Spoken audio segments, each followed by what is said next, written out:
Good morning, everyone. I am so excited to introduce Cecilia from Hardened.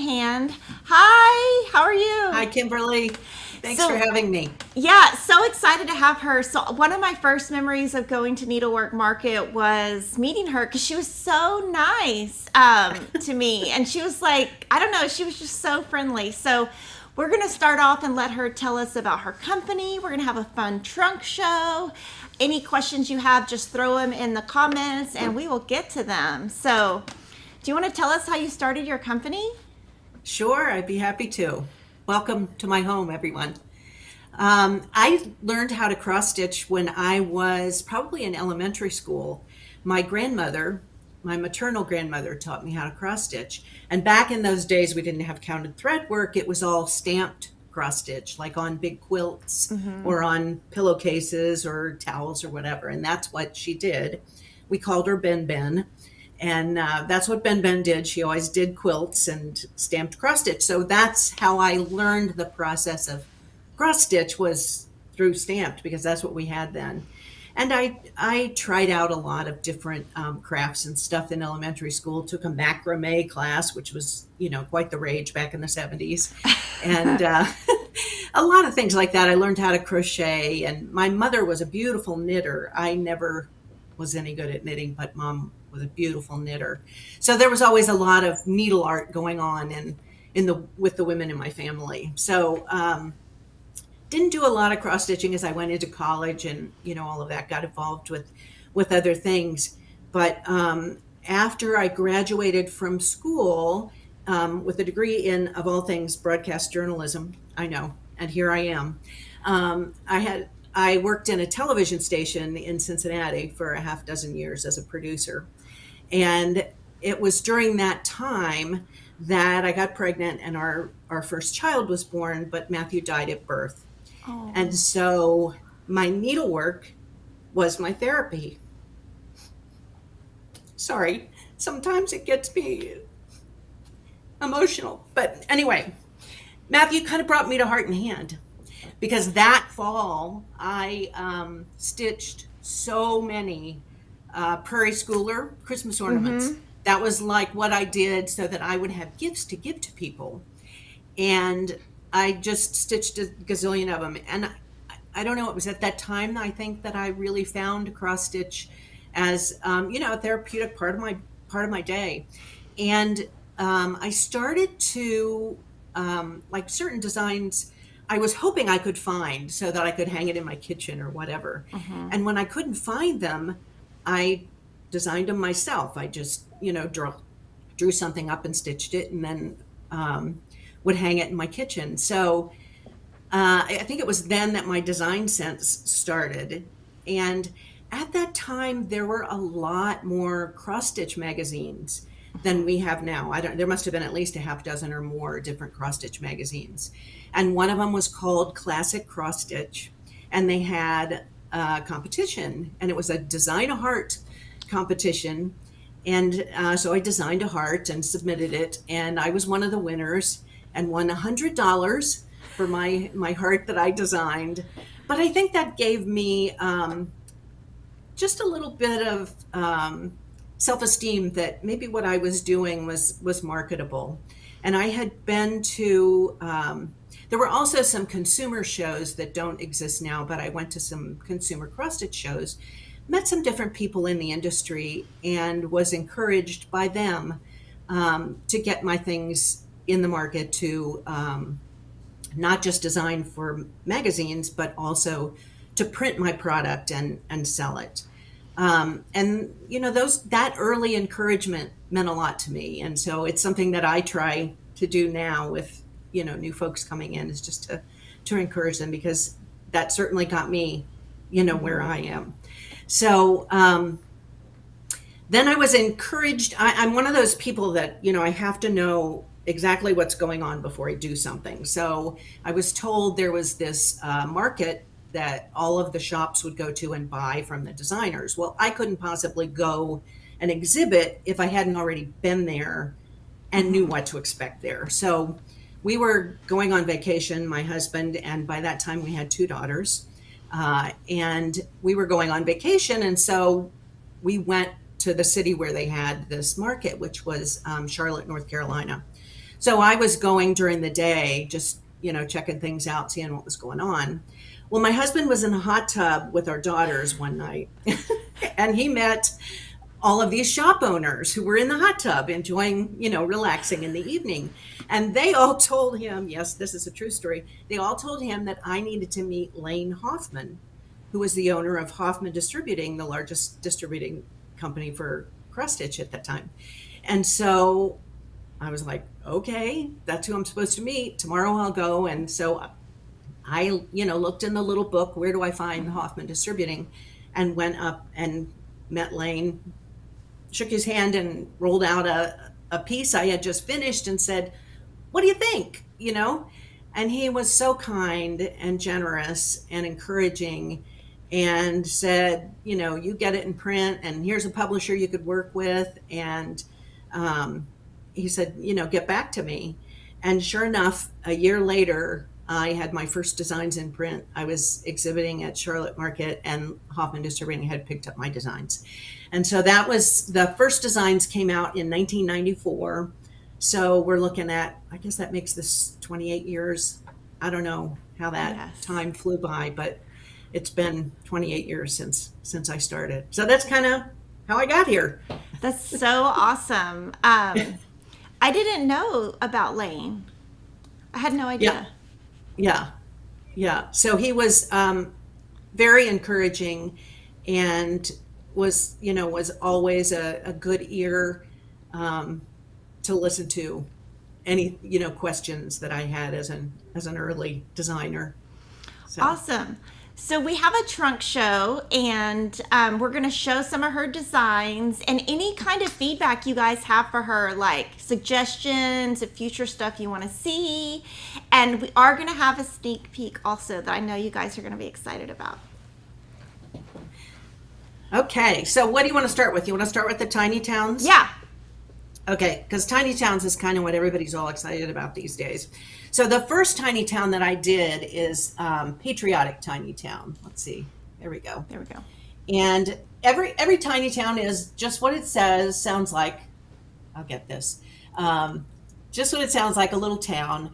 And, it's kind of a town out of my imagination of, if it was a patriotic town, what would it look like? And this one had large pinwheels, flying in the wind, and all the houses painted red, white, and blue. So that's Patriotic tiny town. And I have these finished by a finisher, because I'm not a finisher, I'm a stitcher, as easels, so you can just sit them up on a bookshelf or a table or whatever.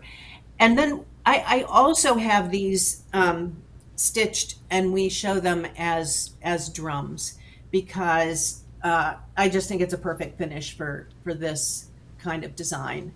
And then just another button company did some cute pin minis that you can put in the top of those, and they're just super fun, the drums. And the little buttons that are on the pinwheels, those come in the pattern, correct? They do. Yeah. They do. The little buttons that you see there. If there's any button on a tiny town, it's included in your purchase of the chart. So that was the first one I did, was that. And the second one was Christmas Tiny Town. And that's this here. Let's see. Got it much there. There we go. And that one has big, giant candy canes in the center of town and a big tree that's decorated. The homes are decorated. You can see in some of the windows, the little Christmas trees all lit up. There's Rudolph peeking from behind one of the, behind one of the homes, and colorful pendants flying from house to house. So that's Christmas. And do you list on your patterns the fabric that you use? I do. Okay. I do. I always list the fabrics I use, the threads that I use, and I tend to like to use the hand-dyed threads, but I always have a conversion in there for DMC. Years ago, I had a conversion for DMC and anchor threads, but that was when anchor threads were more readily available Right. in a lot of the shops. And they're not so available now, so I did take that out. But I always have the DMC conversion because I know a lot of people prefer to use DMC, which is great. But I generally stitch with the hand dyes. Now, I did have the Christmas Tiny Town stitched on, this is may seem a little smaller, it's stitched on 40 count linen. So if folks are really into the teeny tiny stitches, they can, here, I'll try and get it there. They can see that on there. And I have seen many people stitch these on Ada too. So really they are all just solid cross stitch. So they are Ada friendly, linen friendly, no matter what count you like to use. And again, another button company pin mini on the top there, which was a cute set. So that's Christmas. And then because I'm heart and hand, I had to do the big hearted Tiny Town, which some people call Valentine Tiny Town, but that's what this one is here. And there are hearts flying through the sky, there are waving banners, there are two little lovebirds on the utility wire over here. It's just filled with lots of images of love and hearts. So this is big hearted Tiny Town.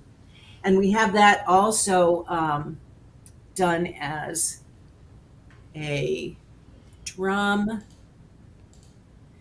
and it's super cute. Do you have as the drum. Do you have any instructions on how to make the drum on your website? I do not, but there, and I'll just show this one too quickly before we jump to that. This is also stitched on 40 count. I mean, how cute is that? It is teeny tiny. Now, I have a stitcher who does this for me. I have not stitched them on 40 count because I'm more of a 32, 36 count girl, but boy, I just love seeing them on the teeny tiny. They're super sweet. So directions about drums. I do not have any directions on how to do drums in the charts, but there are some great tutorials online. I specifically recommend Vana from the Twisted Stitcher. She has just great tutorials, and she's so generous of just putting them out there and gifting them to all the stitchers, and she just has a generous heart, and she's shared those with a lot of people, and I know a lot of people have used those successful. Yes. So I think if you go online and search for like tutorial drum needlework or something like that, you'll come up with several tutorials for those. And her name is Vana Pfeiffer, and you could put in the Twisted Stitcher, and she has a blog and she has a YouTube channel, so you could watch it or read it, either one. She has so many great tutorials. She really has been generous with her gifts. So and then the last one that I did is called Blooming Tiny Town, and it has lots of blooming flowers and a big bird that's as big as a house.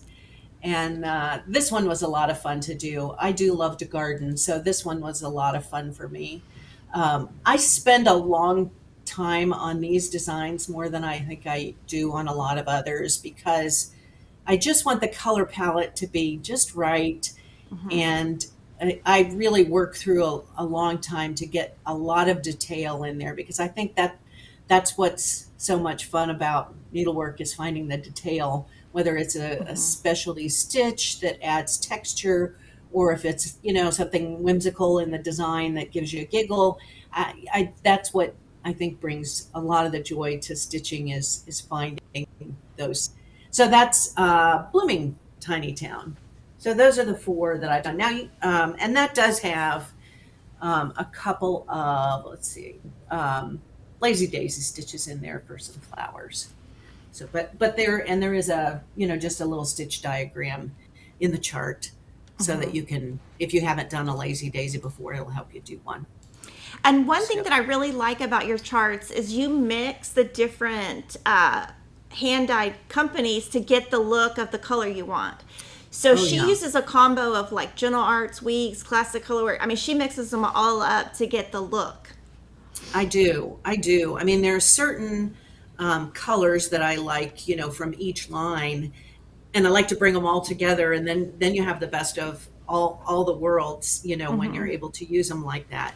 But I do, yeah, I mix them all the time. I don't know, and then they all have a DMC conversion, which is not always exact, but Yeah. it's as close as we can come to the hand dyed.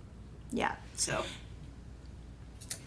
okay, so after the town's monthly markings, and you stitched this. Yeah. So I'm going to kind of show it at the same time that you show it. Yeah. Well, our color palette is different, but it's just so fun to see. I just so enjoyed watching you launch your color palette as the piece got developed and as folks stitched. It was interesting to see that some folks chose to stay with the original palette and some folks chose to go with your brighter palette, but so fun to see it in both ways, both colorways. And it's interesting to also see how like the frame, just the difference in the frame color.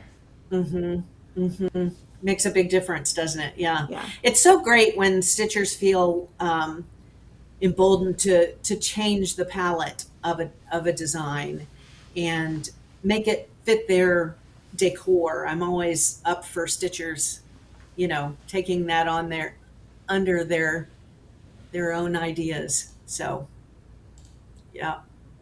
Yeah, and that was so fun. Yeah, it was fun. It was fun to do it for a full year. So those are 12 individual patterns, but at Back Quarter Right. Shop, we put them into a pack Right. if you want to buy a Right. pack. They're like that. They're Yeah. little bitty. Small ones. Oh, and do you want to talk about the chart? The border chart is an additional chart that you put Right. all the 12 together. So it's actually 13.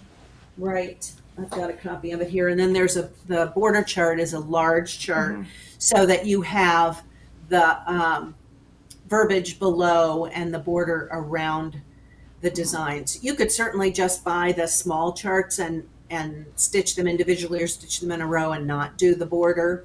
But the border just kind of sews them, puts them all together, makes it a little complete package. So the border chart is a full-size leaflet, and you have that as well. And then the smaller charts too. So Doodles is next on my list. This is a fairly new series that I started last year at some point. Yeah, there's spring, and here's my spring. And I kept the colors the same. I just stitched on a different. Just changed your linen. Yeah, what did I use? Let's see. I stitched on 25 count Lugana oatmeal, and I only know because it's on this little piece of paper back here. So yeah, so I used the same exact colors. I didn't change anything except the fabric. And I did stitch the next one also, but it's still at the framer.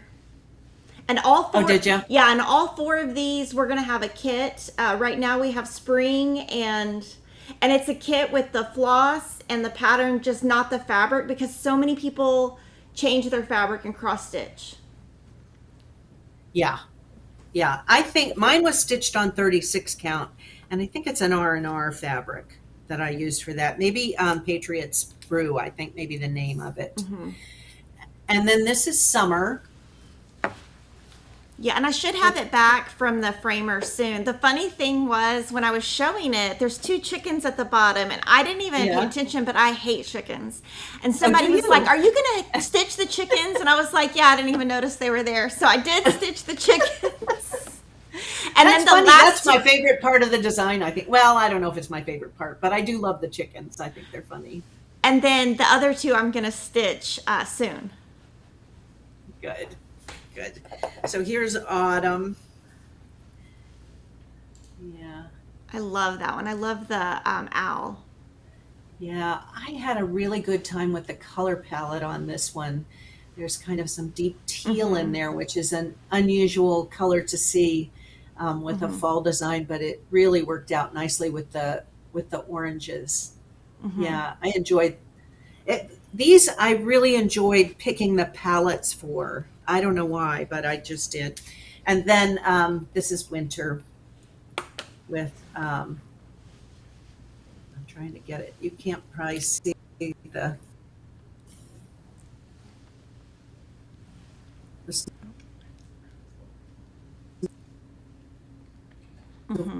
flakes in it, little red birds at the bottom. So you framed all of them in the same frame, and that's also what I'm doing. And it's so interesting to see the difference between the light and the dark frame that you have. And I think I might have left a little bit extra here more than you did. So sometimes I do and sometimes I don't. Like the space, sometimes I tell them to leave a lot and sometimes I just leave a little bit. Yeah. I tend to vary it too. Some designs I feel like I want a little more room for the design to. My husband actually does all the mounting on the framing for me, which is very handy. Yeah, Mr. Hardened. Yeah, he took a class years ago from Ruth Sparrow of Twisted Threads, and Ruth is a great teacher, and he learned how to archival mount, with pins on foam gore with batting and everything, and he does a beautiful job of mounting the pieces. And so I'm very lucky to have that we're able to do that in-house. And then the frames I usually order from a framer, and then we put them all together. So that's awesome. Yeah, it's been great to have him do that. So, and he's pretty good at it too. And then the most recent one that I've done is Halloween Doodles, Halloween Doodles. And I had fun with this. When I do Halloween, it's not very spooky and eerie and ghostly. It's more whimsy and kooky, and that's kind of the way I do Halloween. So you did the 4 seasons. Are you going to do 4 holidays, like 3 more holidays? I'm sure I'll do at least 3 more holidays. I actually have Christmas in the works, and that'll be released this fall. But and I have a list of others, that I want to do, but Christmas will be the next one that I do release. It's not far enough along for me to show it to you, but so I'll do some holidays. I've had I love getting ideas from Stitchers. And I find on my Instagram account, if I put a question out there, like I'll release a new doodle and I'll say, what other ones do you guys want? I get great ideas from Stitchers. I love hearing from them. A lot of times what's on their list is already on my list, but it's good to get that, just that idea that they want it too. So I love to get their ideas, and sometimes they come up with something that I've never thought of. And sometimes they give me ideas that I may not be able to ever pull off because they might be, I don't know, a little nichey or just something I don't think that I would design well. So they don't all take flight, but it is great to get the ideas from Stitchers. And I find that it's funny when you ask a question like that, there's so many people that answer the same exact thing. Yeah. But that's good. That tells you a lot of people want it. A lot of people want it. But I keep on my series, I keep ongoing lists, so that I know, what folks are interested in. So why not design what Stitchers want? Right. That's true. So I love hearing from Stitchers about things like that. Okay. Mary Making Minis. This is a series that kind of pops up every once in a while when I get an idea and then I do it. They're little tiny designs, but I just love doing them. These are a couple of the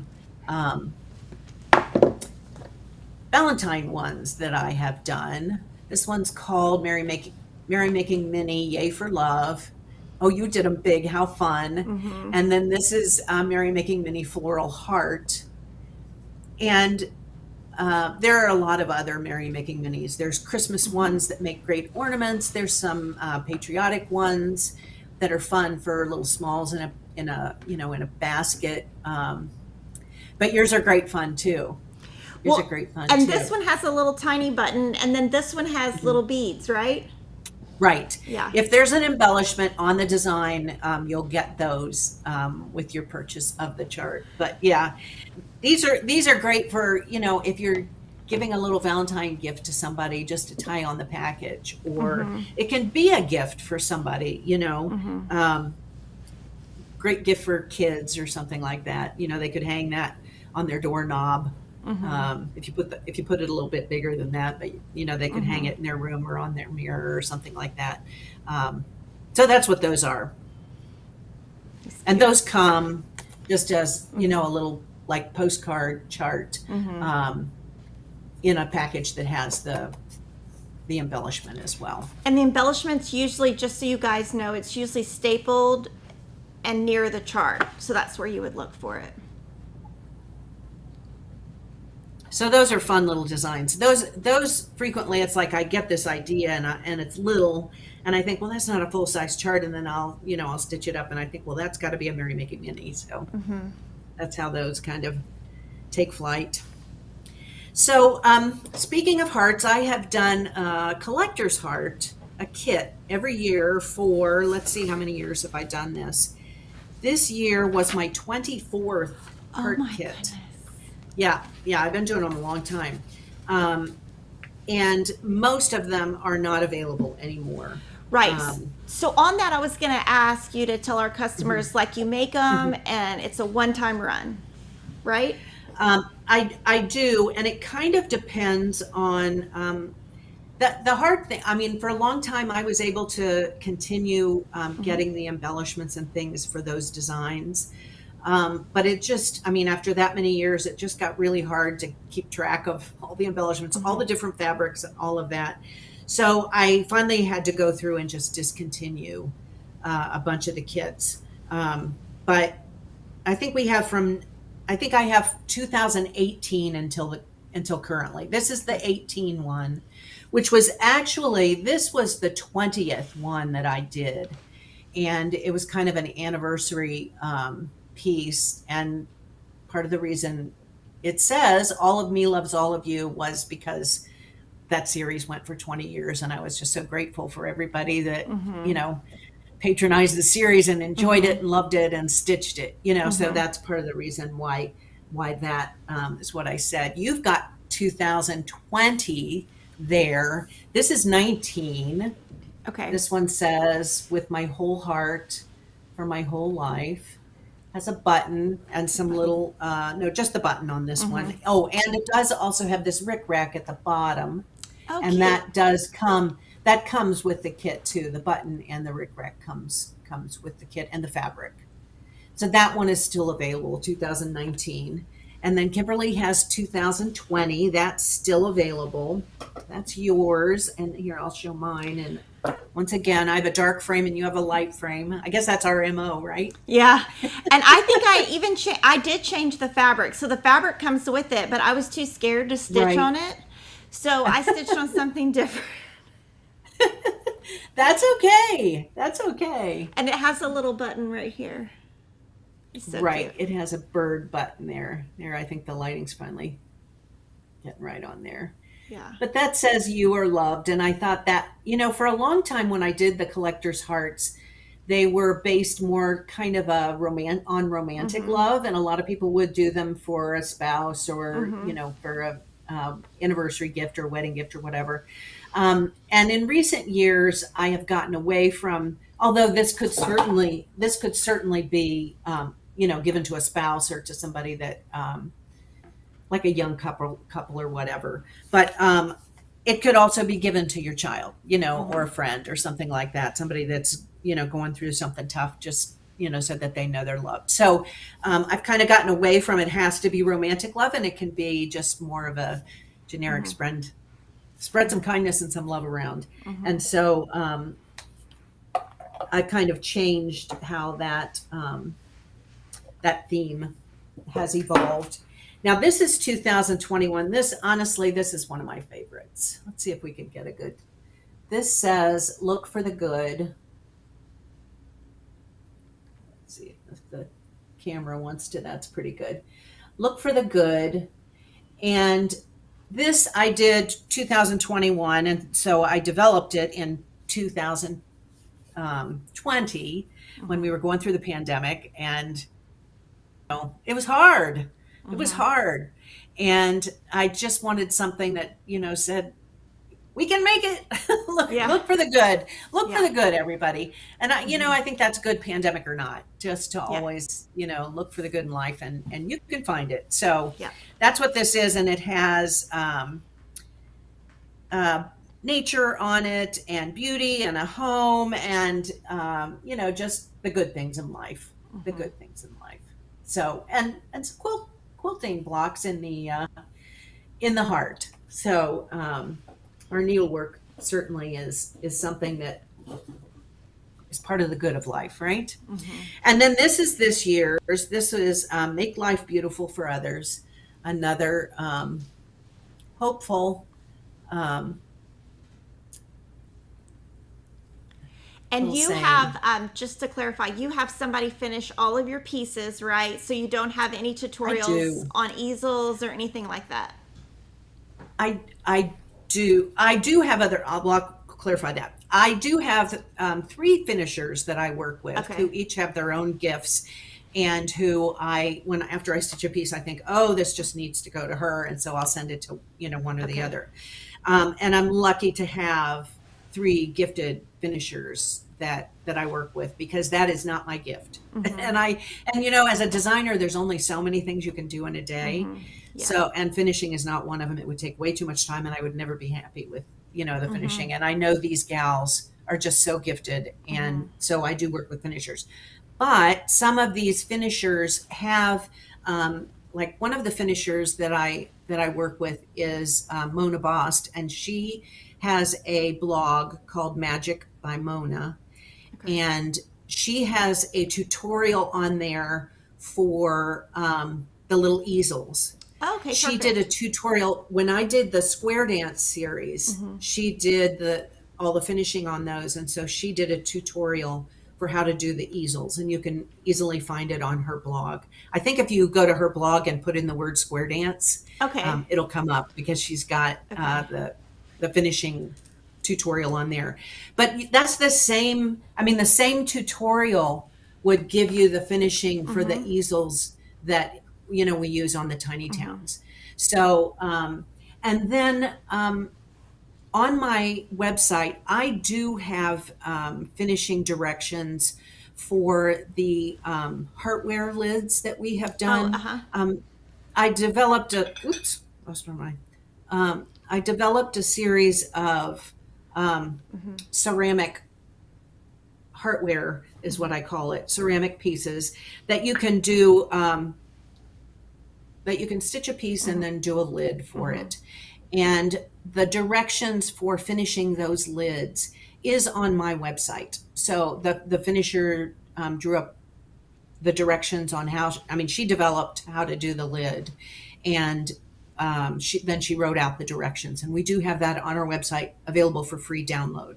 So anybody can access that. It's under designs, and if you scroll down to the bottom, it says something about tutorial or directions, free directions, or something like that. You'd know it if you saw it. It's down at the bottom once you scroll down under designs. And I do have a comment that I wanted to go over before we keep going, but on Jane has a great idea. She says you could consider publishing a book with the first 25, and then have no fabric, no buttons, no notions, just doing a book of all 25 on the hearts. It's something I've been considering. I think that's a great idea. Interesting that she should bring that up. But I was just actually thinking, I've thought this for years, and I've just been thinking again about it recently, that that may be. And what I might do is make some changes in it, just because you wouldn't have the embellishments, and just ideas about where you could go for different embellishments. And 25 is a great number too. I know, right? Yeah, a nice clean number.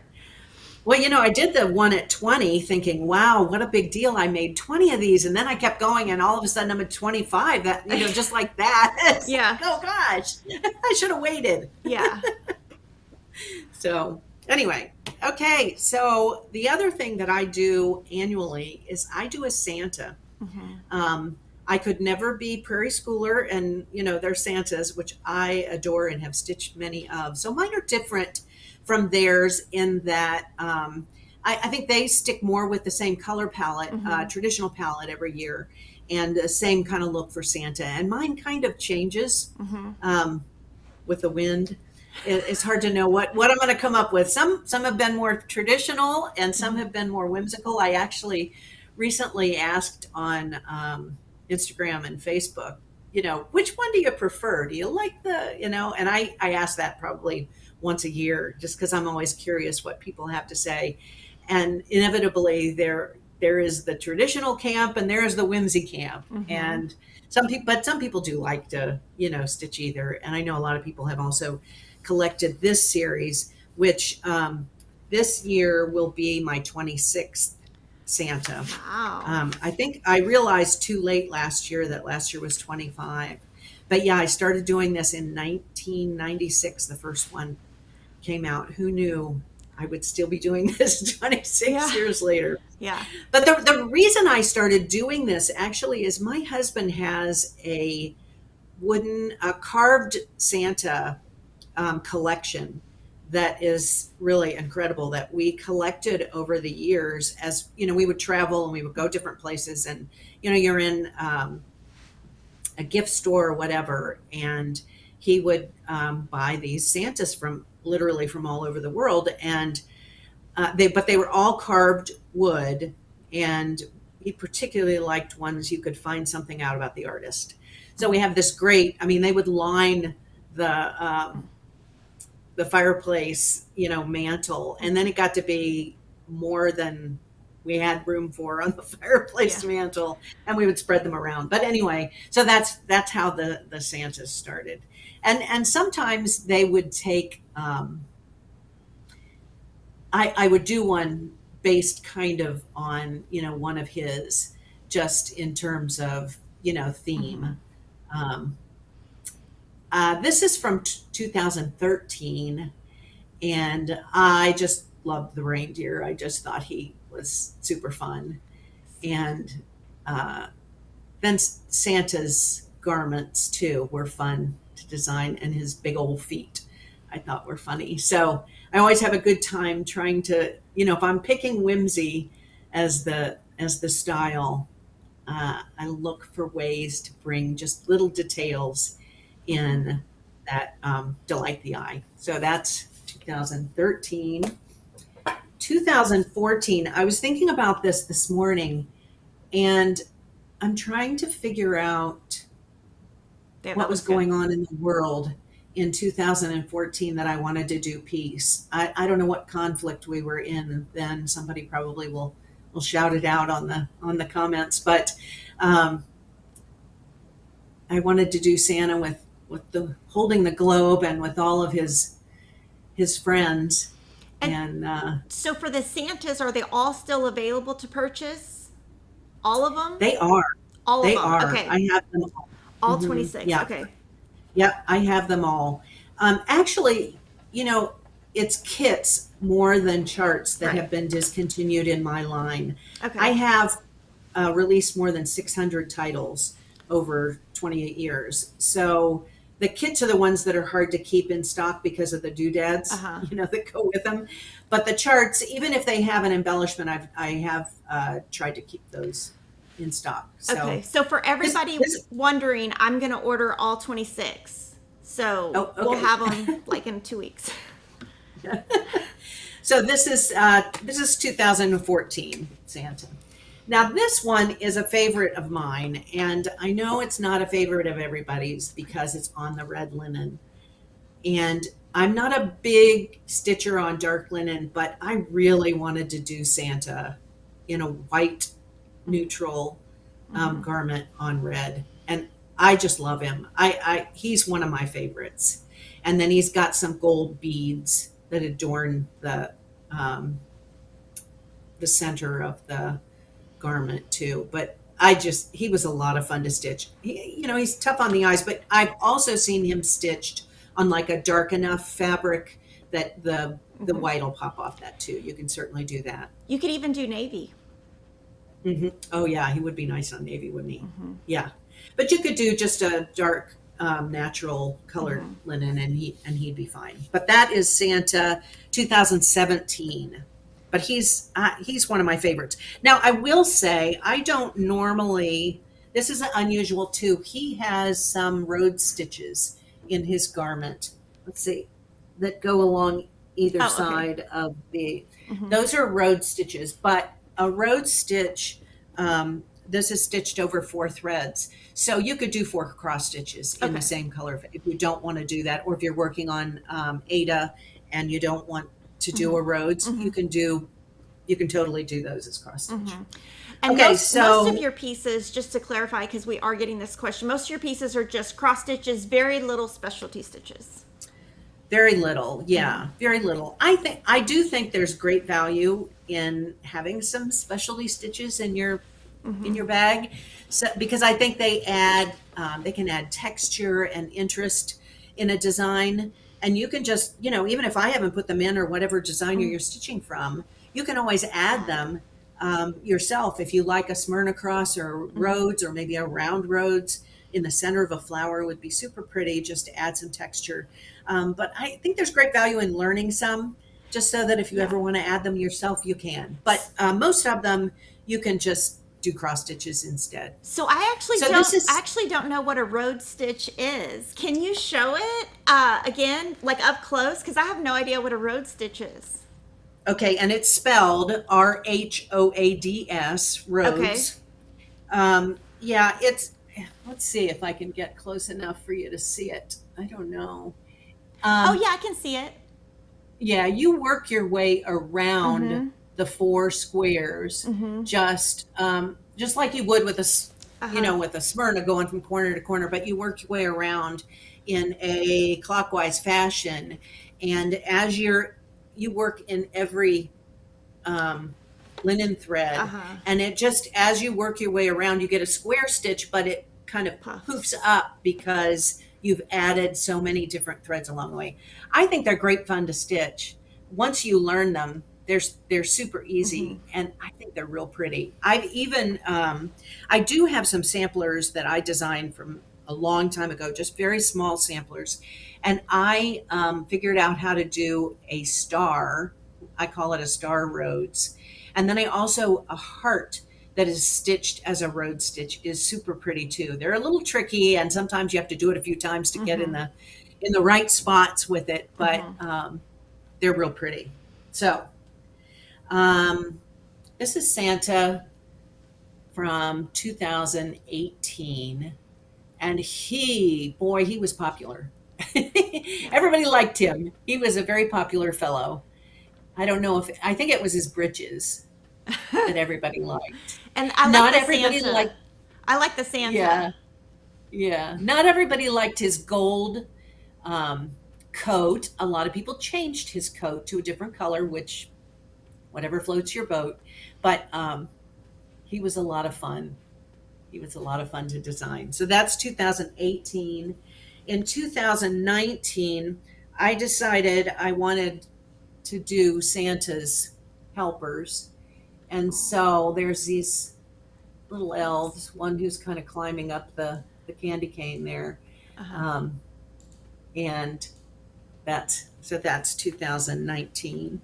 And 2020, now he got caught in a windstorm, and his hat was really blowing. He got fat that year. Blowing. Yeah, he did. Well, it was funny. I looked back at all my old Santas. Well, I think it's because he ate so many of those candy canes he's holding. I looked back at, and he's got funny pants too. I do love his pants. I looked back at all my Santas, and I had no navy jackets, and I thought, well, Santa needs a navy coat this year, and so that's why he's in navy. And then last year, I went a little more traditional. Like I said, you can't always count on knowing what's going to come out, but the Santa was a little more traditional. And I love the stars at the bottom of his jacket. Yeah. So that was a fun one. That was a fun one to design. Yeah. His vestment, his coat. kind of intricate, but it was fun to figure out the patterns on that. So that's last year's Santa. I have this year's Santa design, but he is not quite ready for his debut. Okay. So he's not here with us today, but okay, but he's coming. Can you tell us what color his jacket's going to be? No. Okay. Because that's part of the fun of this Okay. year's. But it's one I haven't done yet. Okay. It's one I haven't done yet. So, I do look back at him and I go, well, I've never done that. I need to do that, So, sorry, I can't tell that secret. Yeah. I just know people are going to ask, so I just asked before they ask. You're asking for him, Yeah. right? Yeah, he will come out in August, late August at Needlework Expo. I always release him in August. So I start getting questions in June. When is Santa coming? When is Santa coming? When is Santa coming? And that's usually because Prairie Schooler releases theirs a lot sooner than I do. Oh, okay. And once they see that one, they think, oh, well, I need to get Heart and Hands too. And I don't release it until later in the year. Yeah. And they're small enough to where if you get it in August, September, plenty of time to stitch. Totally. Yeah. Totally. Yeah.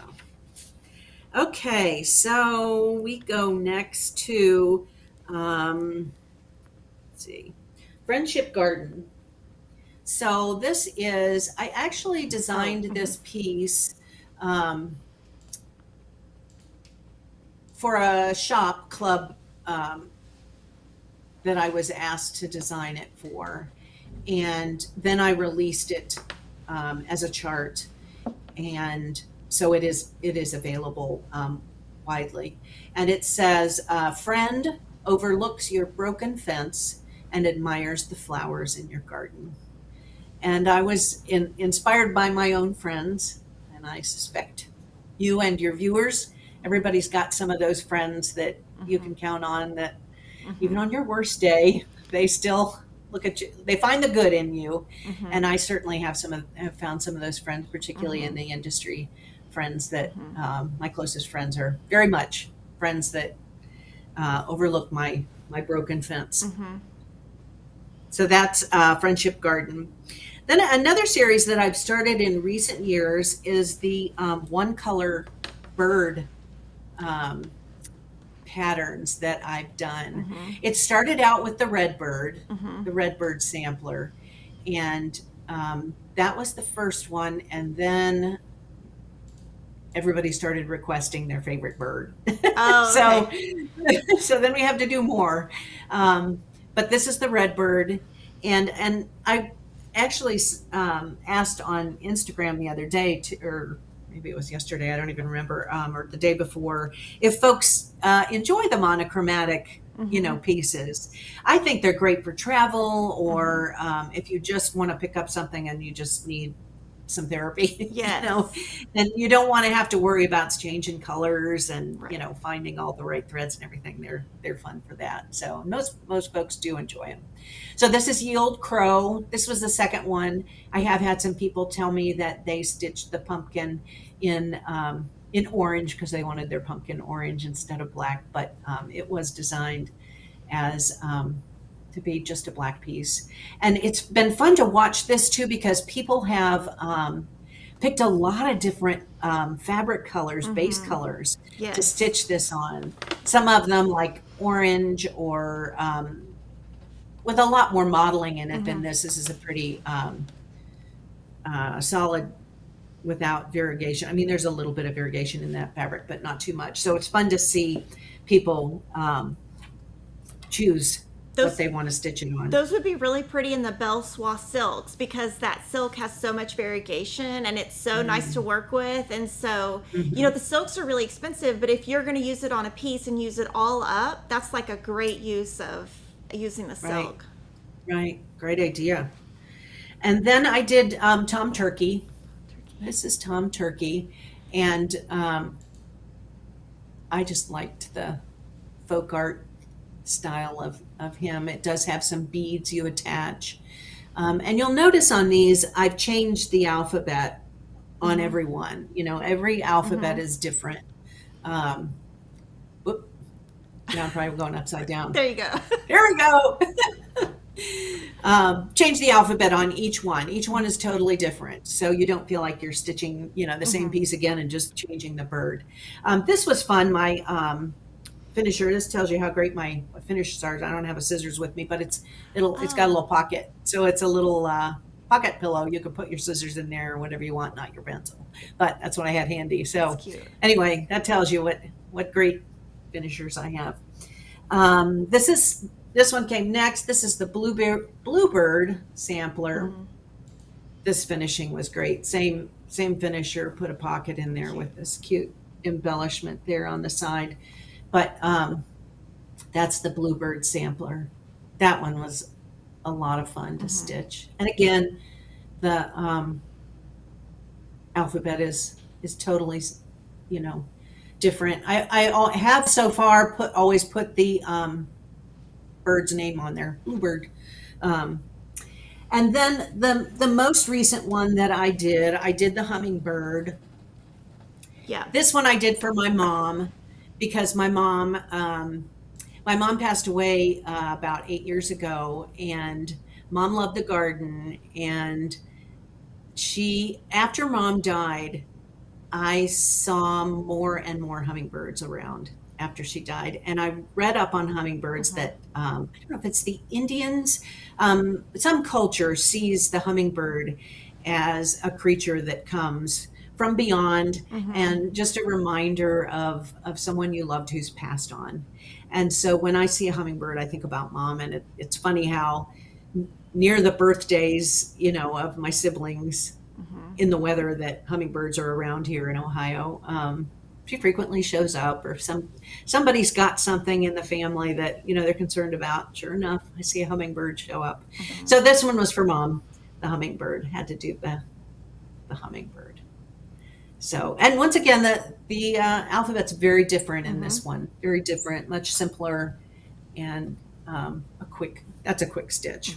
So I have some ideas about what comes next, but I think I'm hoping to have another new one for market next spring. Okay. So that's my plan for that. And did you have Sweet Land of Liberty?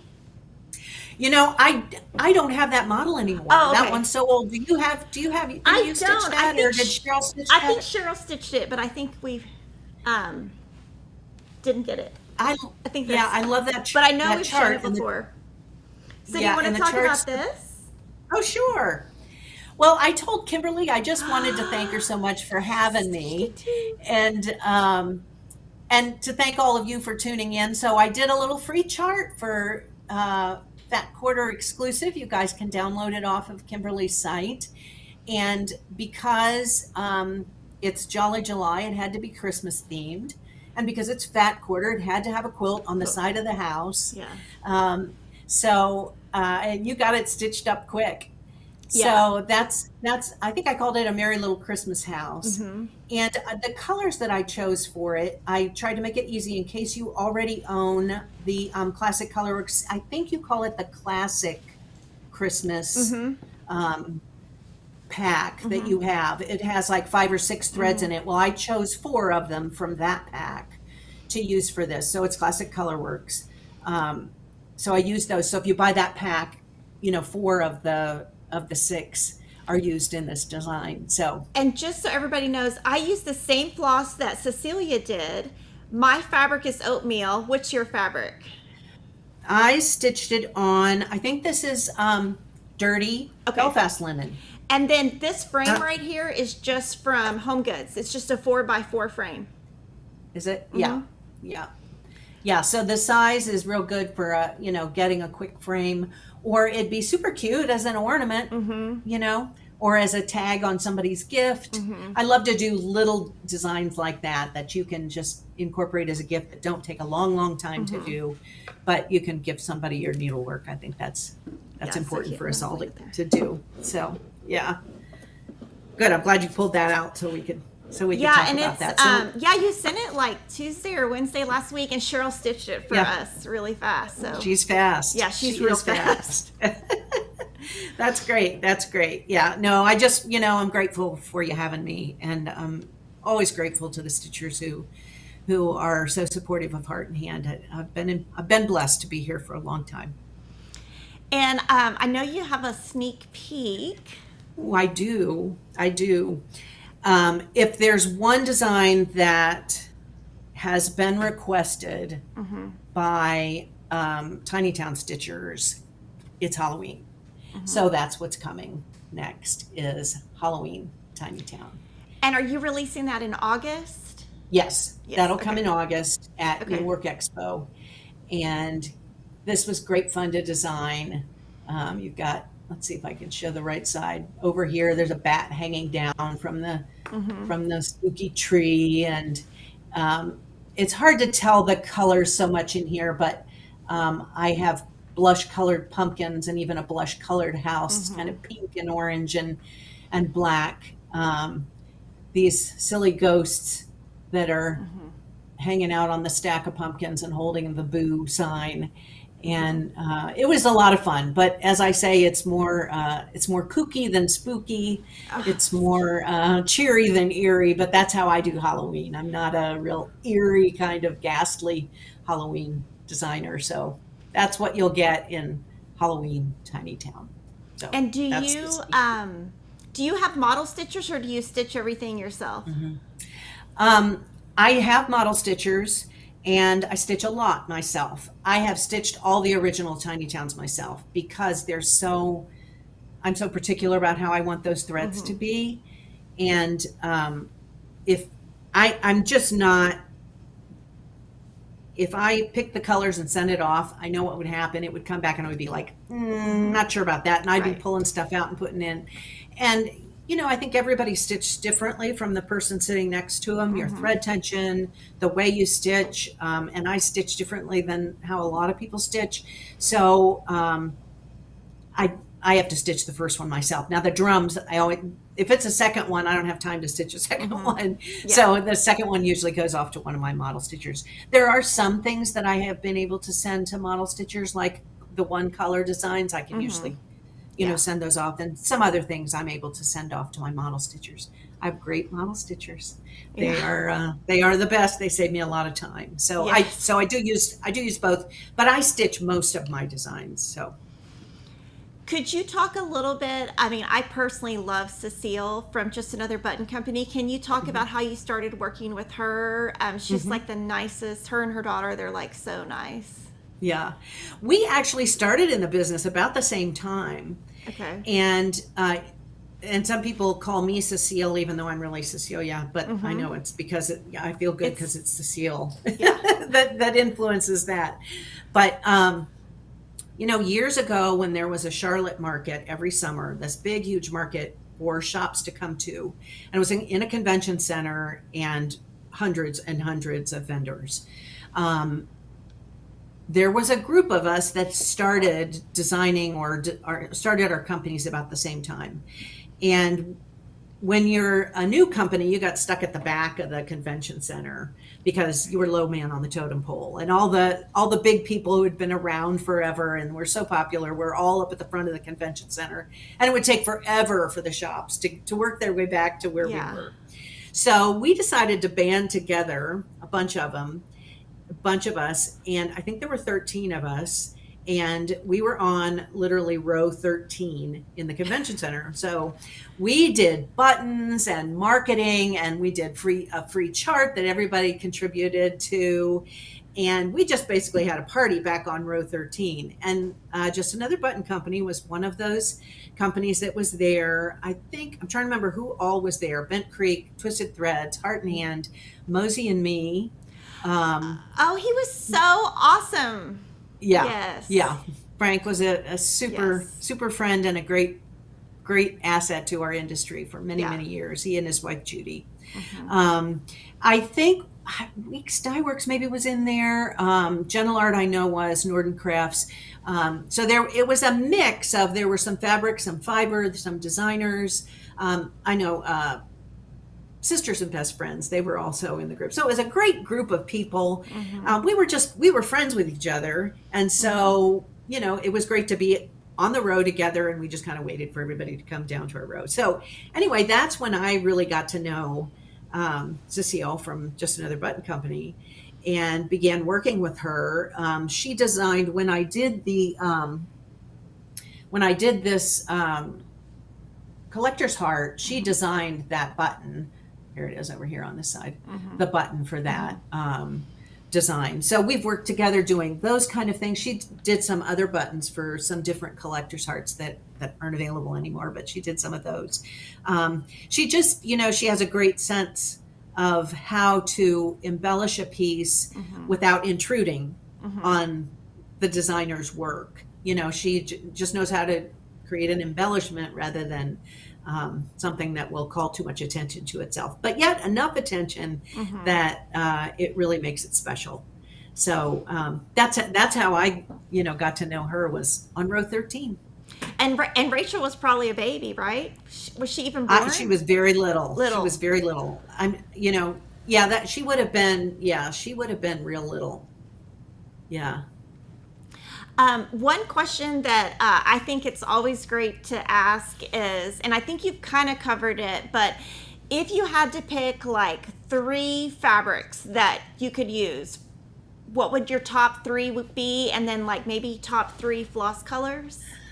Oh, wow. That's really hard for me because I tend to like to support all the different companies. So I always have, well, like you said earlier, I usually have like Weeks Dye Works and Gentle Art and Classic Color Works in every design. I would say that there's probably, like in Classic Color Works, I love Licorice Red. And I'm trying to name Seashell, the pink. So, and because I'm Heart and Hand and we do the heart thing, those would probably be a couple of my favorites. Weeks Dye Works has some great blues that I like Blue Jeans and some of their denim-y kind of blues. I like those. So those would probably be some of my top threads. With fabric, that's another thing. I use Picture This Plus. I'm using Seraphim. I use a lot of Zweigert fabrics. I love R&R fabrics. Weeks Dye Works fabrics. I really like to use, we're so lucky to have so many different fabrics. And I also love vintage country mocha. I use a lot of that. It's just a really nice neutral. You can get that in a lot, you can get it in Ada, you can get it in linen, you can get it in all different counts. And it's just a nice, good neutral. So I do like that. From PTP, Picture This Plus, I like Wren and Legacy. I also like Fawn. That's another good one. My favorite from Seraphim's probably Old Stationery, but I think I did more than 3 or 5, or I don't know. And so what's your favorite count to stitch on? Well, I'm gravitating more towards 36 count, stitching it with 1 thread over 2. But I generally stitch on 32 over 2 with two strands. When I started out, I stitched on Ada, and then I got interested in trying linen. It was kind of, I think I started with some even weaves, probably stitching Prairie Schooler Santas. Didn't they stitch them on Lugana or something like that? I can't remember what they did. So I probably learned even weaves before I then went to linen, but I'm pretty much a linen stitcher now. So pretty much 32 or 36. And if you had to pick like your favorite design that you've ever designed, what would you pick? That's really hard when you've got almost 600 of them.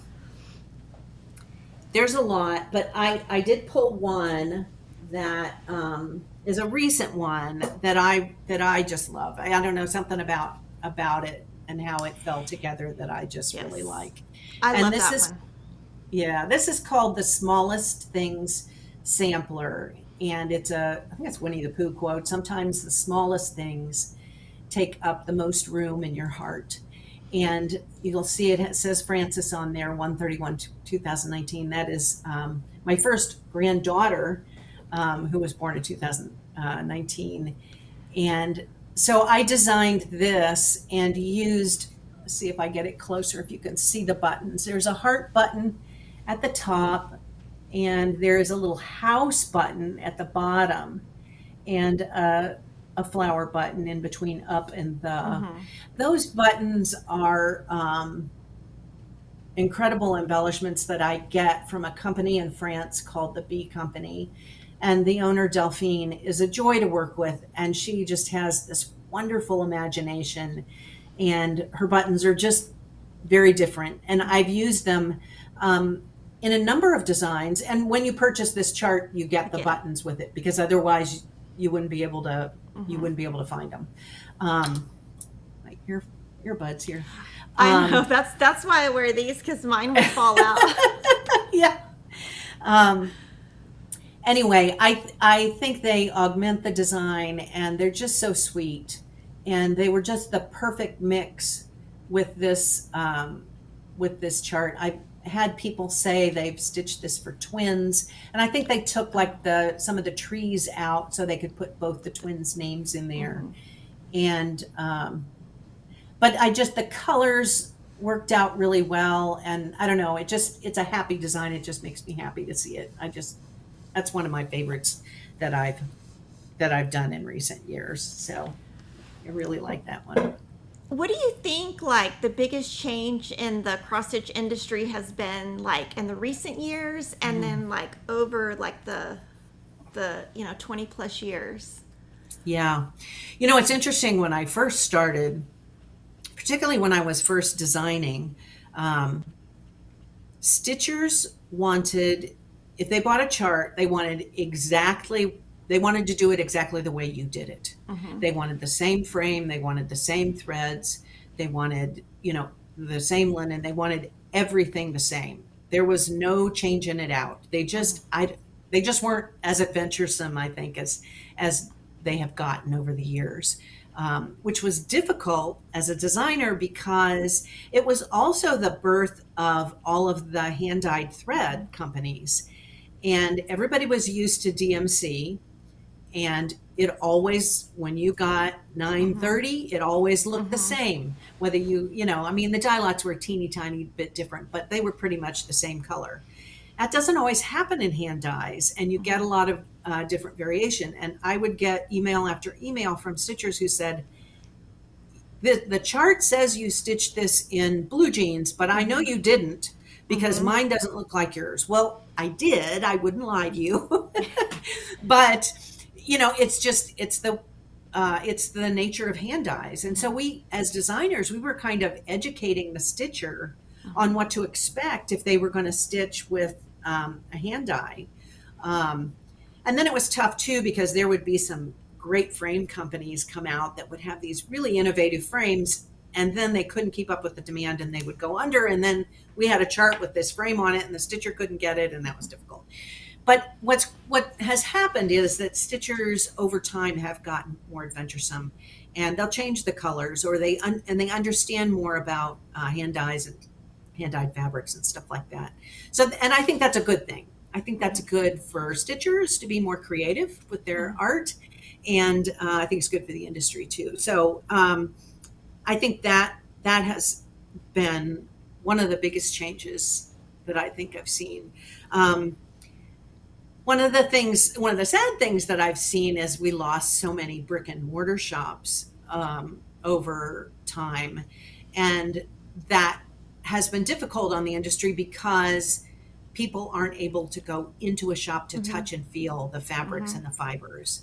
They can get what they want from great online stores, like Fat Quarters. You guys stock a lot of great stuff and they can get it, but touching and feeling it makes a big difference, and it encourages people to do more. So that, that's kind of a sad thing that's happened. But the advent of FlossTube has been great for the industry, because what it did was it's taken a little while, but it's built back a lot of the sense of community that we had in the brick and mortar stores that went away. My friend Ruth Sparrow used to say that her shop, she had this big long workstation built for cutting fabric on, and she would have stools set up in front of it. She said, I'm the bar for the women. They come in and they sit on the stools. Like the men would go to the bar and talk, but the women sit on the stools and talk about stitching and, pull the threads out and the fabric out and look at it. And that community was hard to replace, that we lost when we lost a lot of the shops. But I think that FlossTube has helped to rebuild that sense of community. People get to know each other across cyberspace, and that's really helped. So Yeah, that's and been then a big difference. I think also like with StitchCon, the people who see each other on the computer, they can meet.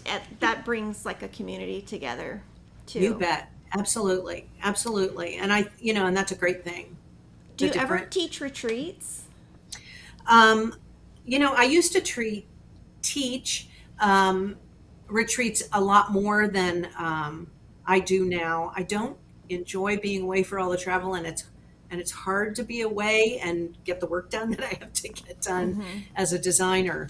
I have started sponsoring a retreat myself, which is an online retreat called Friend Stitch.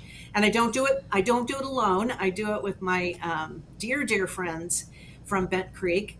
And you all know them and love their designs.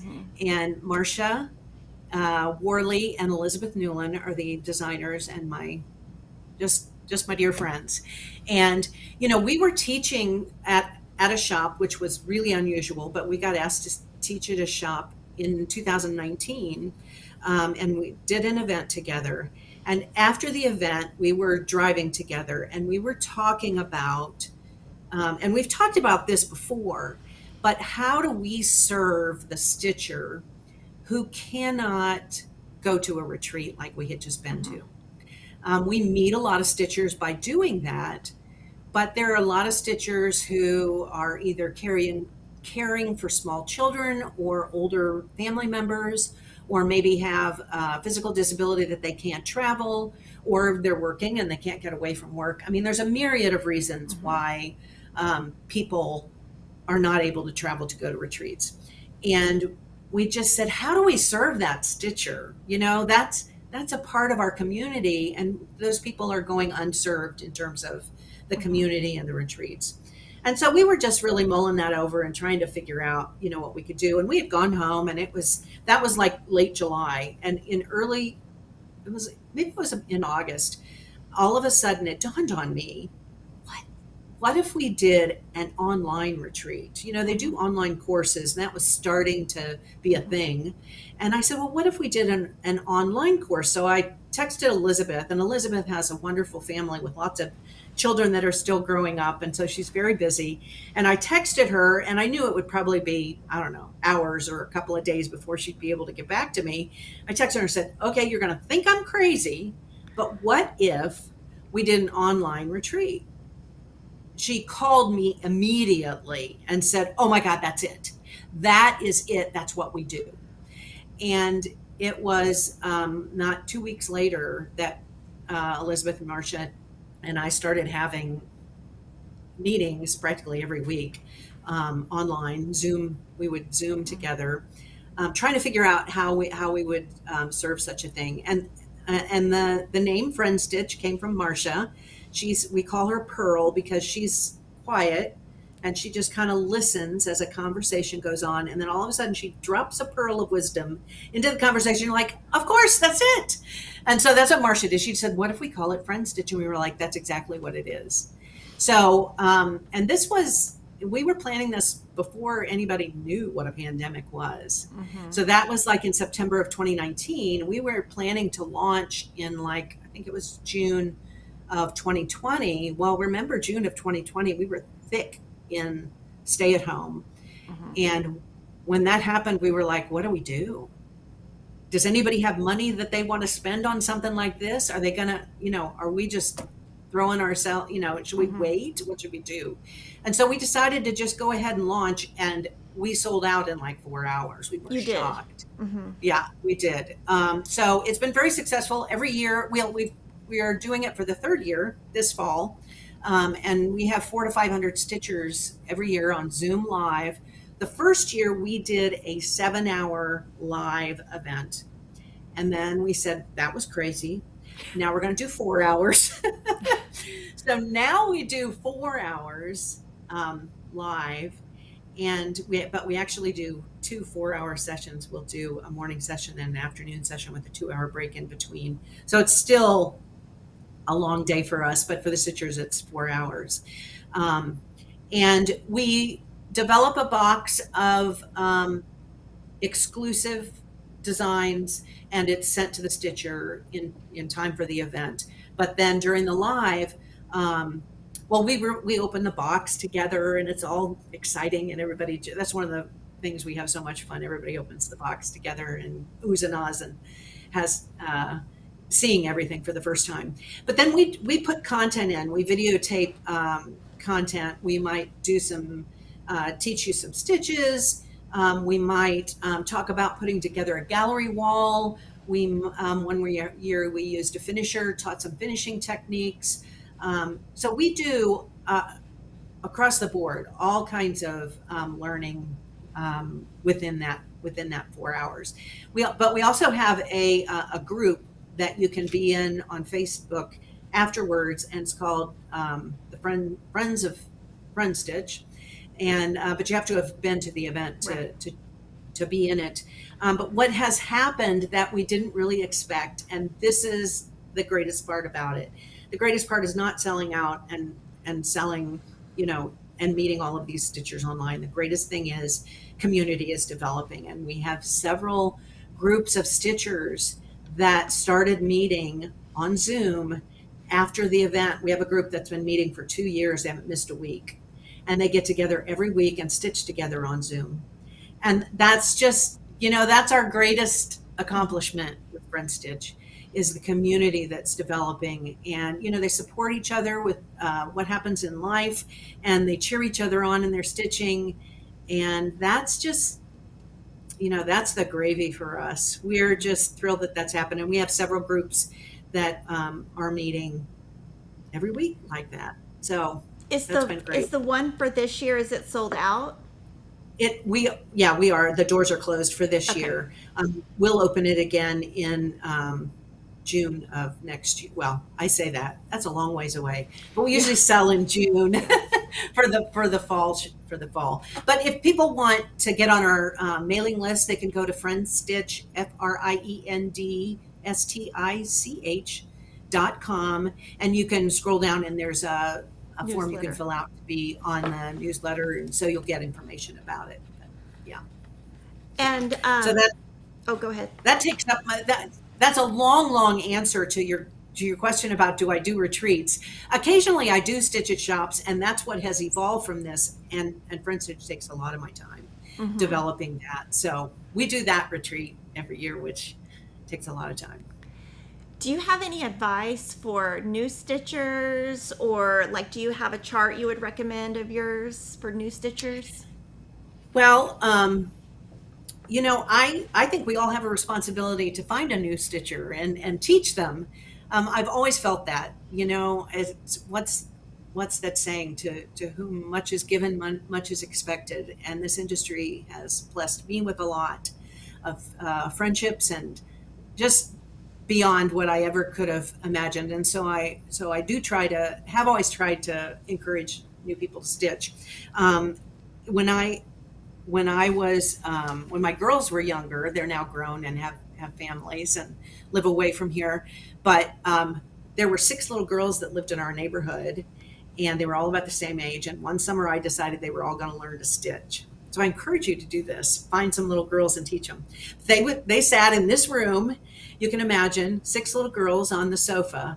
And I took them to Twisted Threads, which was a needle workshop here in town at the time, and just said, they also had their pick of my designs, my charts. Find a chart you like. So that's what I say to any stitcher. Find a chart you like. And then they picked threads, and they picked fabric that they wanted to stitch on. And they sat here that summer, and they learned to cross stitch. And they all, would sit and stitch and share their stitching with each other. So, kids can learn young how to stitch, and I encourage you to teach them. Do these girls stitch now? probably none of them. I know my daughters don't stitch right now, but they do know how to stitch. They have Mhm. stitched other things since then.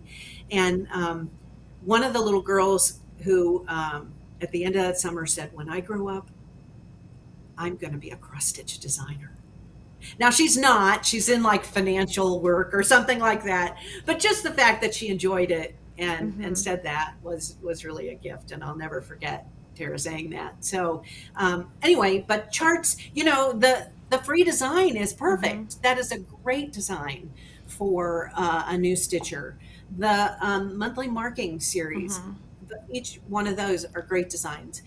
Even the one color designs, even though they are a little bit larger, but it's only one color, so you don't have to worry about, all the thread changes in that.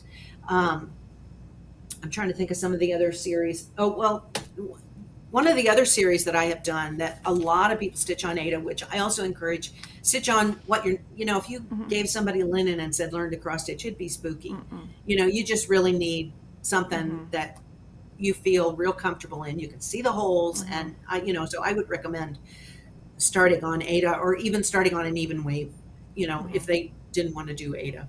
But I do have this series of that. This is one that's confounded me over the years, is these darn long-legged birds that I designed. And this is Stitching Bird. Mhm. But I started this series, it was probably the late 90s, of these long-legged birds. And I did, you start with the seasons. I did spring, summer, winter, fall. And then everybody loved them so much that they encouraged me to do holidays. So there's a Christmas one, a Halloween one, an Easter one, a Thanksgiving, all of that. And I stopped designing them for probably 10 or 12 years. And people kept asking about them, and they still sell like a lot. Mhm. And I finally thought, well, I've never done a stitching one. Let me do a stitching one. Mhm. So I did the Stitching Bird, and then I did a quilting bird, and I did a farmhouse bird, and I recently did coffee bird. Mhm. But every time I do one of these darn long-legged birds, it sells really well. And then all of the old ones Mhm. sell, sell, sell. I don't even know how many times we've reprinted all of those old charts, and Mhm. the seasonal ones still sell all the time. But that would be an easy one. Kids might even be interested in that kind of a design, something simple like that. So there's not a lot of colors in it. It's pretty simple design. So, but I encourage you to, to teach somebody to stitch, whether it's a younger person and I'm noticing with FlossTube too, a lot more Mhm. younger gals stitching, which is great because it means the industry will live on for a long time. Everybody was between 50 and 70 that was stitching, and we were like, well, we got to teach some younger people. So we got some people to stay in the industry. So I also feel like that's also why a lot of the shops closed is, they just aged out and mhm, hoping that, mhm. because brick and mortar are so important to learn, to go in, to actually touch it, like you said. So hoping that like younger people will kind of get in and do that. Yeah, I think you're right. I think you're right. I think, because a lot of the people who I can think of who had, Hmm. long time shops, had to retire, or they had to help an aging family member or something like that. And they tried to sell their shop, but finding someone to buy it is a difficult proposition. And there were some shops that did sell, but when you've had owners who've owned a shop for 30 years, turning it over to someone Hmm. who, doesn't have the depth of wisdom that they have for that many years, it's not the same shop. Hmm. Um, and so it's hard for those folks to make it. So sometimes they would be able to sell the shop, and then maybe it might not, live Hmm. on as long as we would hope, they might. So yeah, yeah. When you're stitching, like what needles do you use? Do you have certain notions you use? hmm I usually am using a 26 needle. I love Pat Carson's needles. I still have a stash of, Hmm. Pat's needle. Years ago, there was a needle company called My Favorite Needle, and it was a teeny tiny little needle, and I loved it. Boy, it was great. But they went out of business, and then when Pat started making her needles, they're fine needles. So it's too bad that she's gone now, because she was a gift to our industry for many, many years. But I still have some. So anyway, I use a 26. I'm a Q-snap girl. Okay. I like to have my fabric really tight in the Q-snap. My stitches are better if I keep my fabric really tight. It drives me nuts when it starts to loosen up, and I'm constantly tighten it up a little bit more. You like yours tight too, Kimberly? Yeah. I don't use Q-snap anymore, but when I did, I was always doing that. Yeah. I'm always putting something underneath it, to hold it in place, and that does help. But I'm a Q-snap girl, so I like Q-snaps, and I do love a good pair of scissors, and I have probably more than my share of Dovos or Gingers, or a lot of the different really fine scissors. It just makes such a difference in when you unfortunately have to rip, and you're able to get the stitches out with a really good sharp pair of scissors. So I do love a good pair of scissors. I'm always too scared to do that. I'm always like so scared. I mean, eventually I'm going to clip a fabric. Have you done that? I'm like so scared. I'm like, one day it's going to happen. I think maybe one time I did, but I was able to figure out, my friend Ruth Sparrow, again, who knew everything. I was stitching on linen, and so I was able to pull out a thread and weave another thread in, so you didn't know, that it happened. But you can do that on linen. You can't do that on Aida. Yeah. But you can just take a new thread, take it from the edge of your fabric, and then sew it back in there, and it'll take the place of the one that you cut. So it's fixable, but you're just like, oh no, what have I done? But I feel like I know it's coming. Not to jinx myself, but I just feel like, okay, that's gonna come eventually. I mean, it'll be good content for live stream, bad content for life. Well, you'll have to show it, because that's always instructive on what you do. Do you have any like organizational tips for like your thread, your fabric? Like, how do you organize all of your stuff? Well, I don't know that it's anything life altering, but I do have a studio office in the basement of our home, and we built in a lot of custom cabinetry and stuff like that, so that I have a lot of shelves for storing embellishments and stuff like that. Found these great little drawers years ago at Container Store that I labeled each one of them, so I can pull the drawer out instead of having to take the whole thing off, take the lid out. It was just little drawers, and so I have all these little drawers for embellishments for the different projects and stuff, and so I use those. And I have beads, stored in boxes and stuff like that. My threads I keep on large rings. I tend to, rather than putting them like in the number order or however the design company has them, I group them like, here's my reds, here's my pinks, here's my greens. Because if I'm looking for a color, I don't want to have to go through the rainbow of colors. I just want, let me find all the reds. And so I'm lucky enough to have, all the reds in a line on rings. So I keep everything on rings. My fabrics for stitching and fabrics for finishing, even though I don't finish, I love to buy them and send them to the finisher when I have something to finish. But I have stacks of finishing fabric too. But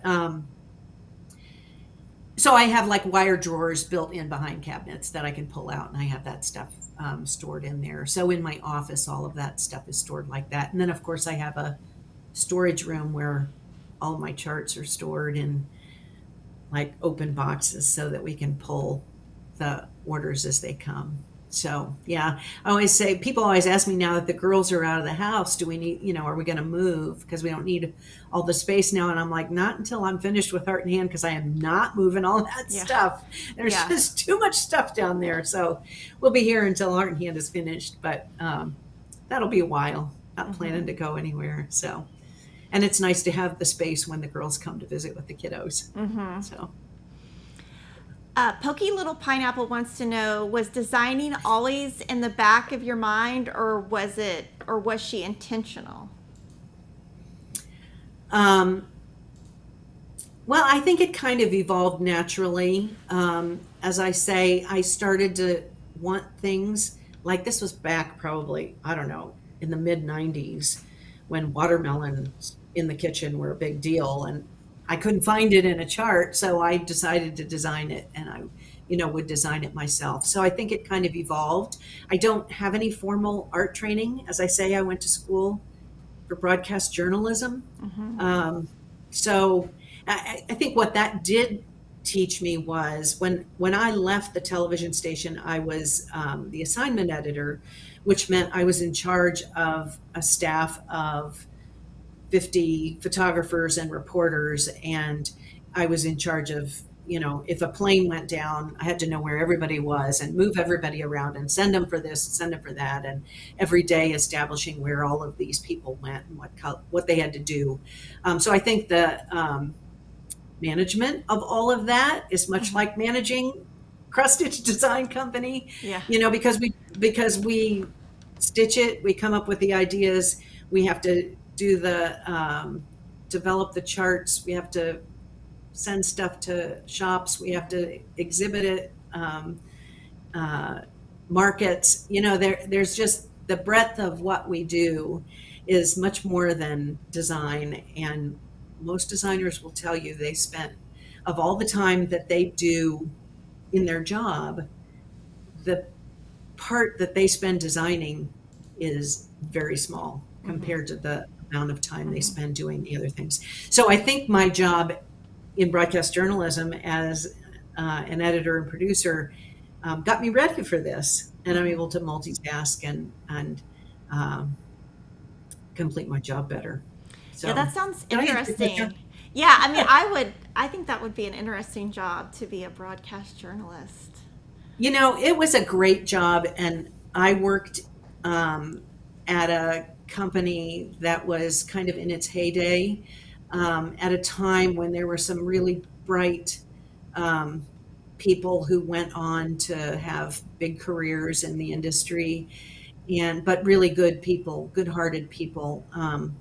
Our main anchor was George Clooney's dad. So Nick Clooney, who's like a legend here in the Cincinnati area,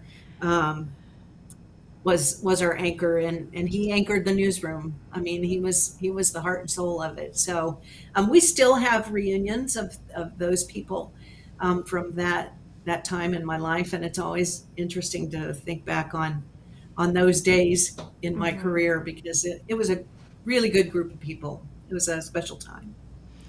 Kay would like to know, did the name of your company come from going to the show with the stitched Heart and Hand? Or how did you name it? Sure. It actually came from, if you've ever seen the shaker Heart and Hand symbol, which I use, a version of as my logo. The shakers have a phrase that goes with that symbol that is hands to work, hearts to God. And so that kind of spoke to me about how I felt about starting a design company, that my work would be, I would try and center it in a way that that God would be proud of it. So that's kind of where that name came from, is from that shaker symbol. And then my logo was designed by my best friend, Nancy. We've been best friends since the first grade. And she designed my logo. She's a great graphic designer, and she does the layout on all my leaflets. Oh, so wow. She's been working with me all these years, and we have been friends since the first grade. Yeah. And so, she would tell you that's been a long time. Yeah. So does your husband do the shipping? No, I pretty much do it. He Okay. does help. My husband's an attorney and works, um, represents kids who have been abused and neglected in juvenile court, and so he has a real job too. But he does pitch in a lot in the evenings. You might find him sitting at the dining room table putting embellishments into charts or or mounting, my needlework or that kind of thing. But no, I do a lot of the shipping myself. I'll do it myself. So, like I said, the time we spend designing is very Yes. small compared to. Yes. So yeah. And it looks like the rest of our questions are mostly centered around ideas. So I'm going to kind of run through them. But the Okay. one question I can answer is, it says, will Fat Quarter Shop kits for Doodles have Hardened hand colors or Kimberly colors? So those I'm using her colors. I'm just changing the fabric. So all of those kits we're going to have are her colors. So that's one. Okay, somebody wants, a lot of these are tiny town. So like, do you want to just kind of tell everybody your vision for tiny towns, so that, because all these questions, they're all tiny towns. So I'm just going to let you, like, some people are wanting cities, some people are wanting around the world, some people are wanting fall. I'm going to let you just kind of tell your plans, because that's so many of the questions. Well, I love to hear their ideas, and I do literally have a list of tiny towns that I need to do, and a lot of them come from stitchers who have ideas. And I know that there are a lot of people who do not stitch Halloween who are not thrilled that I did Halloween before I did fall, because they like to stitch fall and they don't stitch Halloween. I'll get to a fall design, I promise. It just takes me a little while. And as I say, I do spend a fair amount of time on those. So I'm not going to put one of those out every other month. It's just, I can't make it happen and feel good about the series. So, I have a lot of ideas. I want to do, the Blooming Tiny Town is pretty much, I could have also called that Spring Tiny Town. So that's pretty much a spring one. I wouldn't call Halloween Tiny Town, fall Tiny Town. I'll do one that's just fall related, but I'll do more holidays, and but it's interesting, as I do them, I really don't put people in them. And I don't really plan to. I want it to be pretty much the town. And I like it to be quirky. So like in the Halloween, there's a black tree. See, I won't be able to go the other way. There we go. There's a black tree, and a tree that's, black and polka dotted. And then there's a striped tree and those kind of things. So and checkerboard roofs and stuff like that. So those kind of details will be in every design. But there will be all kinds. I would, a lot of people want a Stitcher's Tiny Town. I want one too. I want a beach one. I want one too. So, there's a lot going around in my brain that I want to do, but in May, I took myself away for the first time. I had never gone on a stitching retreat, taken myself on a stitching retreat by myself. And I went away for a week, and that's when this one was born. But I really need like concentrated time to make one of those happen in a way that I'm happy with. So does that answer any other questions? Yeah, I'm just going to kind of throw out the ideas people had. They want a farm. Sure. Yeah. They want cities. It's on the list. And I don't know that you've never really done cities, so I'm not sure that she would do that. But one is like cities around the world. One is like specific cities. Yeah. I can't remember who it was. Maybe it was Shepherd's Bush at one point did like a Paris design, or maybe, and there have been some other people that have done, some different cities like New York and stuff like that. I don't know if I see that happening, because New York's not exactly a tiny town, but yeah, that's we'll true. See. We'll see how it evolves. Do you have any advice for someone thinking of starting to design cross stitch?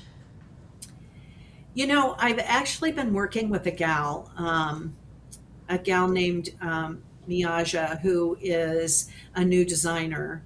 And I reached out to her after I saw her give a presentation at an event at I'm not sure exactly what this locale was, but it was a historic site. I think in Virginia, maybe. Anyway, I was really moved by her presentation. And so I reached out to her on Instagram and said, I've been around for a while. If you're thinking, because she's, wanting to get into the industry. And I said, I'd love to give you, some tidbits of wisdom if you've got questions, or, if you're trying to figure something out. I can tell you what I've done. It doesn't mean that's the only way to do it, but I'm happy to share my experience. So I'm always happy to talk to designers about, what's worked for me. Everybody does it different. I still, I send my charts to a professional printer, and like the way they come back. And I've always done it this way.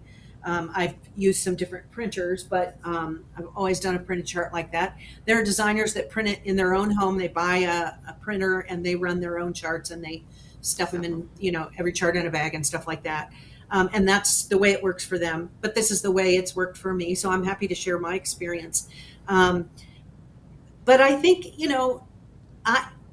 I think going to market, like going to Nashville Market, and just introducing yourself to some shop owners, some designers, and just saying, I'm getting started at this. What do you think? You have any advice? And just getting to know some people is a great way to start, and seeing how a market is run before you go. But that's me. I like to know how it's going to go before I go there. I don't just go in and fly. I don't. My brain just doesn't work that way. But introduce yourself to some folks. It's such an encouraging industry, and I'm sure that you will be encouraged by other stitchers, by other designers, and by shop owners, whether they be online or brick and mortar shops, because both have great value in our industry. And we need everybody. So I really think just introduce yourself and just stay after it. And what I always say to somebody new is, find your lane and stay in it. Don't look around at what everybody else is doing, because it'll only confuse you. Yep. Some people have a real definitive style when they start. Yeah. And others don't. They vary a little bit, and it takes a while to get, in your lane. One of the people that I say has always found her lane early and stayed in it is Amy from Sisters and Best Friends. She's now I forget what she calls it. It's not Sisters and Best Friends anymore, because she doesn't design with her sister, but Amy from Amy Brooken, who has this great quirky line, but it's her artwork, and she is Amy. She's hilarious, and she has her own lane. Nobody else is in it. Nobody else dare go in it, because they're not Amy. And, they're just, if you think about certain designers, look at Shepherd's Bush, look at Prairie Schooler, there's a lot of people like that who found their lane and stayed in it. And that's where I think you'll find success, as opposed to floating around and trying to dip into this and that, So find your lane and stay in it. That's one of my big tips. When you're designing, do you draw it on paper? Do you use a certain program in your computer? How do you chart? How do you start your chart? Yeah. I guess. That's another thing that's changed since I've been in the industry, because when I started, I'm really going back to the dark ages. You're going to think I came in with the dinosaurs. It wasn't a big computer. It was a big pad of paper. Oh, okay. Literally a big pad of paper, and you could rip off each one by one, and they were little. In fact, I think Lane was the one who got this paper for me, Lane Hoffman, and it had little tiny squares. And there were no computer programs to do this. and you had to literally draw.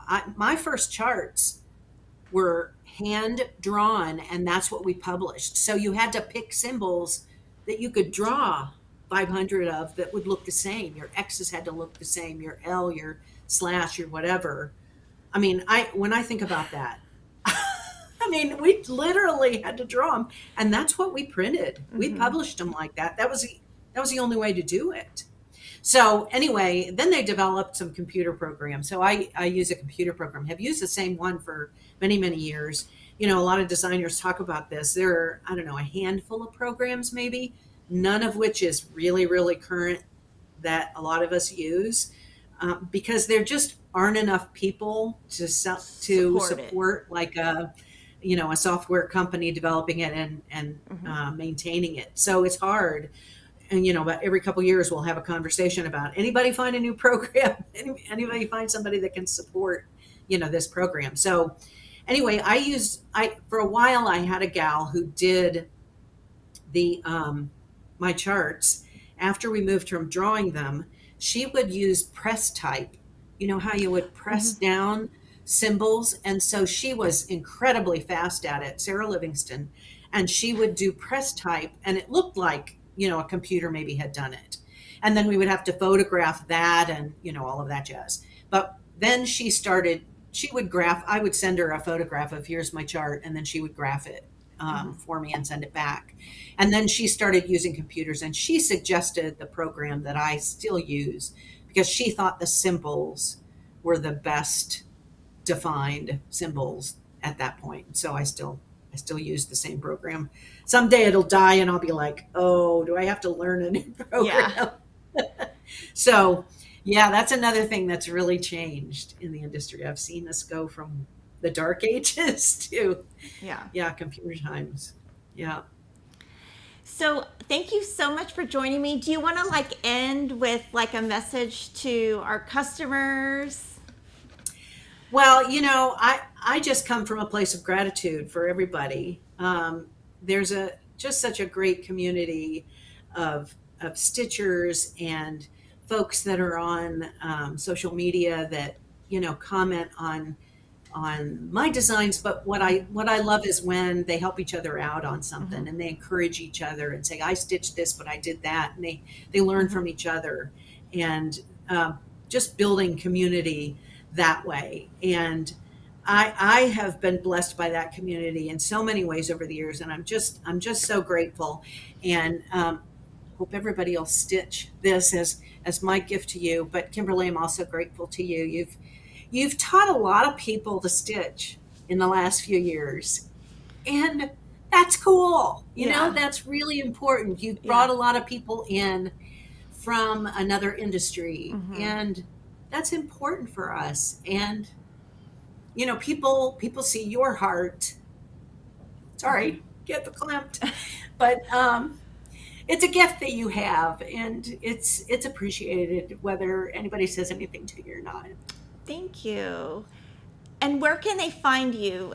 Tell everybody your website, your Instagram. Oh, sure. I'm on Instagram, and it's Heart in Hand 01. I think Heart in Hand was taken by somebody. I don't know who it was, but Heart in Hand 01 on Instagram. And then on Facebook, Heart in Hand Needle Art. And I do also have a Facebook group for Heart in Hand. It's called the Friends of Heart in Hand Needle Art. And you got to answer a couple questions to get in. They're not tough. There's no math involved, I promise. Okay. But anyway, so I do have a Facebook group too that you could look for if you were interested in that. But it's Friends of Heart in Hand Needle Art. So that's where you can find me. I don't do FlossTube. There is only so much time in the day. Yep. And so I sometimes show up in the stories on my Instagram if I have time to have a chat with folks. And so you'll sometimes see me there. And now I guess you'll see me on Kimberly's FlossTube. Yeah. So it's a treat. I guess I am on FlossTube now. Yeah. So thanks for bringing me along. Yeah. And any charts that she has designed that we don't stock, just put them in the comments that you want us to stock it, and we'll order it. So anything of hers that we don't have, just let us know. We're happy to carry it. and just so honored that you came on today. Well, my pleasure to have you here in my home. My Awesome. pleasure. Okay, bye everybody. Take care. Happy stitching.